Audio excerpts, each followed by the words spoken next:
రావే వెన్నుపోటు అని అమ్మాయి వెళ్ళబోసుకుంటుంది కవిత కవిత కవిత నన్ను కేసీఆర్ విరిచినా మళ్ళా నేను వెనక్కి వెళ్ళేది లేదు.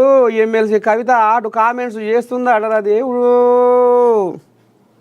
కవితమ్మా నిన్ను చూడబుద్ధి అవుతుంది బిడ్డ జరరా ఓ అమ్మా ఓ కవిత జరరా మా అమ్మ గారి అని కేశరావయ్య పిలిచినా నేను పోనుగాక పోను.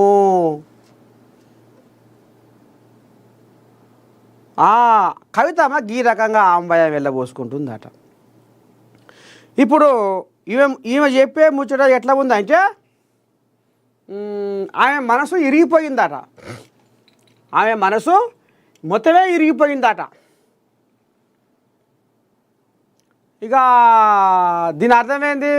ఇప్పుడు ఓ ఇనుప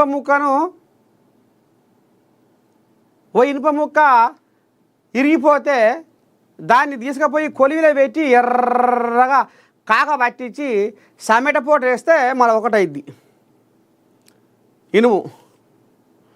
ఇట్లా పెట్టి సమెట పోటు వేస్తే ఎర్రగా కాక పెట్టి ఒకటవుతుంది.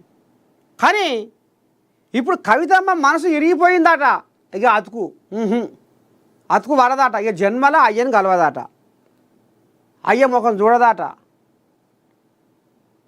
అని ఇప్పుడు గిట్లా నేను మా అయ్య పిలిచినా ఓ కవిత నువ్వు లేకపోతే కారు పార్టీ వన్య తప్పి సినబోతుంది జర రామ్మో అని పిలిచినా కేసీరావు పిలిచినా కవితమ్మ పోదాట. ఎందుకంటే ఆమె మనసు ఇరిగిపోయిందట. ఎందుకు ఇరిగిపోయిందంటే ఇప్పుడు హరీష్ రావును సంకలు ఎత్తుకొని తిరుగుతుండు మా అయ్య. కడుపులో పుట్టిన నన్నేమో కడకు నూకి మా బావని మా మేనబావని సంకలు ఎత్తుకొని తిరుగుతుండు మా అయ్య. అందుకనే నాకు మనసు ఇరిగిపోయింది. ఎప్పటికైనా మా అయ్యకు హరీష్ రావు వెన్నుపోటు పొడుస్తాడు. అది మా అయ్య గాంటలేడు. మా అయ్య 80,000 పుస్తకాలు చదివినోడు ఎందుకు అర్థం చేసుకుంటలేడు? ఆనాడు ఉమ్మడి ఆంధ్రప్రదేశ్లో పెద్ద ఎన్టీఆర్కు నారచంద్రయ్య ఏ రకంగా వెన్నుపోటు పొడిచిండో ఇగో ఇప్పుడు కూడా మా అయ్య కేసీరావుకు హరీష్ రావు గదే తరీకన వెన్నుపోటు పొడుస్తాడు అని పాపం ఈమె ఆంబయ వెళ్ళబోసుకుంటుంది. ఎట్టుబడి బీఆర్ఎస్లో హరీష్ రావుకు తానం లేకుండా చెయ్యాలి. అందుకనే ఇక సిద్దిపేట మాటకు ఇప్పుడు సిద్దిపేట ఉరుకులో పెడుతుంది. సిద్దిపేట కాడ కథ నడిపిస్తుంది. వచ్చే తాపకు సిద్దిపేటలో మొత్తం పురకొని ఇక సిద్దిపేటని ఏరాలే అనే కాడికి తీసుకొస్తుంది తల్లి. ఈమె మనసాట మొత్తం ఇరిగిపోయిందట. ఇక వాళ్ళయ్య శరణ్ తప్పి పార్టీలోకి వెళ్ళి సస్పెండ్ చేసే కదా శరణ్ తప్పి రా బిడ్డ మా అమ్మ కానీ నీ కాళ్ళు కడిగి నెత్తిన పోసుకుంటా బిడ్డ నువ్వు ఆడబిడ్డవు రా మా అమ్మ కానీ రా నువ్వు పుట్టినాకనే నాకు లక్ష్మమోరు పెరిగింది రా బిడ్డ అని పబ్బతి బట్టి మొరబెట్టుకున్న కారెక్కదాట. కేసీరావయ్య గుమ్మం దొక్కదాట. మా అయ్య విరిచినా నేను ఫోన్ ఉంటుంది చూద్దాం మరి ఈ మొండిపాటు ఎన్నాళ్ళు ఉంటుంది ఎన్నేళ్ళు ఉంటుంది ఎట్టేట సంగతి. ఇక ఏపీలో భారీగా ఐఏఎస్ల బదిలీ ఒకేసారి 31 మందికి స్థానచలనం. సమాచార శాఖ డైరెక్టర్గా కేఎస్ విశ్వనాథన్. కోల్యాగా ఫోర్బ్స్ 2025 భారత కుబేరుల జాబితా ముఖేష్ అంబానీ నెంబర్ 1. ఇప్పుడు భారతదేశంలో ఇది కుచ్చనాన విషయంలో నెంబర్ 1 అట ఇది. ఈ లోకంలో నీతికి నిలువ నీడలేదు మా పేదొల్ల జాతి మీకెందుకు గొరగాదు అడుగడుగున అవినీతి రాజ్యమేలుతుంది సామాన్యులనే లంచము పీడిస్తూ ఉంది. ఎక్కడుందిరా మానవత్వము? ఆ మానవత్వమే దినదినము దిగజారెనురా. ఏడవుందిరా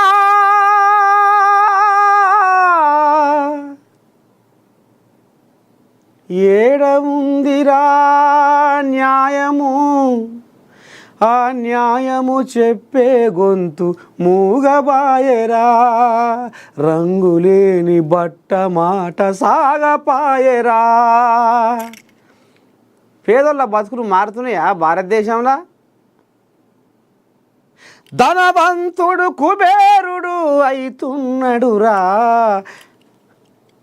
ధనవంతుడు కుబేరుడు అయితున్నడురా. పేదోళ్ళు నిరుపేదలు అయితున్నరురా. పేదోళ్ళు నిరుపేదలు అయితున్నరురా. గాలినే గోడగా మేఘాలే మేడగా నేలమ్మ ఒడిలో నా గూడేసిన పేదలు ఎందరో ఎందరో.